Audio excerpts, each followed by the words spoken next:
So that's an interesting question, because if you look at, call it the first 4 games, our approach was a positive one in terms of the shot selection that we had as a team. Most of the guys were playing sweeps, reverse sweep, but the interesting thing is we executed. And when you don't execute, like on a day-to-day, it's always going to look like what happened. It looked frantic, but in the bigger scheme of things, I'm not disappointed. We had a game plan, and unfortunately, it didn't work. There's obviously lessons to be learned, no doubt. But all in all, I'm happy that we took the options that we took. At the end of the day, we just didn't execute today. Yeah, look, I go back 5 years. I think we scored 115 here and defended it in a T20 game. So in the back of my mind, I always knew there was a fighting chance. Sri Lanka had everything to lose at that point in time in the halfway period. They were expected to win the game. So all we could focus on was trying to take wickets. That was the only way we were going to win the game, was to try and take 10 wickets within 15 overs. And that was always the angle. We got close in the end. And, for me, walking, as I said to the guys, if we can walk off the field knowing that we gave it our level best, we tried to attack as best as we could, tried to take wickets every single ball, then we can sort of walk off with our heads held high. Obviously, we know we didn't bat well enough. 30, 40 runs would have been probably the difference in the game for us winning the game. But still a lot of positive to take away, which is good for us.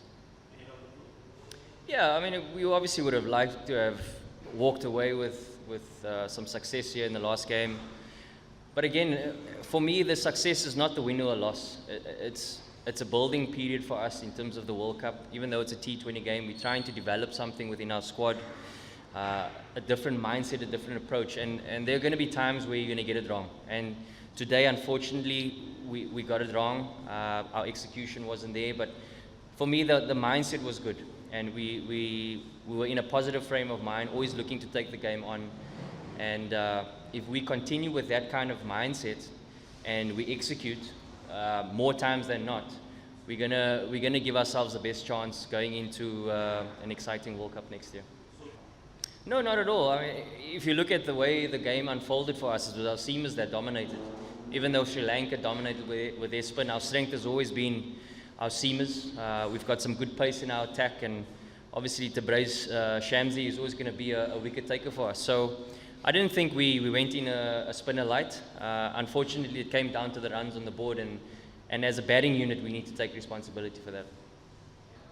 Yeah, look, there's various ways of skinning a cat. There's no right or wrong way.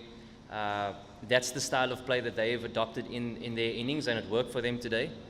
There are going to be times where that doesn't work, and the style of play that we're trying to adopt is going to work for us. So I don't believe that there's a right or wrong. I think you decide as a team the style of cricket that you want to play, and you've got to stick to it, whether you get it right or wrong.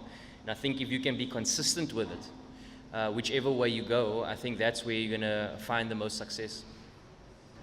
Look, it's always a difficult task to win in the subcontinent. Even though we've had some good success here in the past, we always recognize that coming here, Sri Lanka, we've only won once in a test series before. So it's always going to be difficult. And yes, they will be disappointed with that test series. From a one-day perspective, huge strides in my opinion. Even though we lost that 4th game, I'm excited by the brand of cricket that we're trying to adopt, and I believe we can only get better. Yes, the one-off T20 game, there's lots of lessons to be learned and decisions to be made in a different way.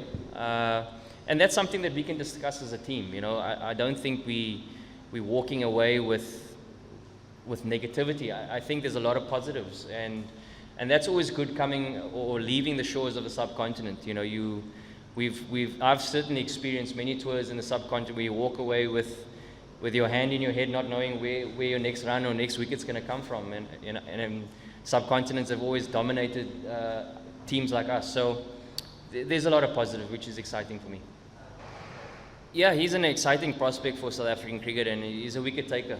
And as a spinner, it's always great to have match winners in your team. I mean, if you look at the likes of Imran Tahir, who's been a match winner for us for many years, and to have another one coming through now, even Keshav Maharaj has become a match winner for South Africa, and that's exciting to see for our spin department. Claude Henderson has played a big role in that, working with the spinners, so exciting to see spinners putting up their hands, especially in these conditions. Yeah, it's nice to have those options as a selection team, you know. I think the conditions are going to determine whether you sort of play them in tandem, but it's nice to have both of them potentially in your squad, and having the opportunity to pick both of them is exciting. If you have conditions similar to this, or even English conditions, I mean, that's where the World Cup's going to be, so it's a good option to have if you know that the opposition you're going to play against doesn't necessarily play spin well. So it's definitely a great feather in our cap to have. Look, Faf is always going to be a big loss for us. I mean, he's our leader, and he leaves a big hole when he leaves. But again, I always see it as opportunities for guys to step up. You know, we've got a great squad of players, huge amount of talent in our squad, and when an opportunity comes, you know, I've certainly experienced that you've got to try and take it with both hands, whether it's through a loss of form, whether it's through injury, you've got to take it with both hands. And the beauty of it is, as I said, we've got such a exciting amount of talent in our squad that even when a big player like that misses out, I'm expectant of guys stepping up to the plate and performing as well as he's performed for many years. So, yes, he leaves a big hole, but always a great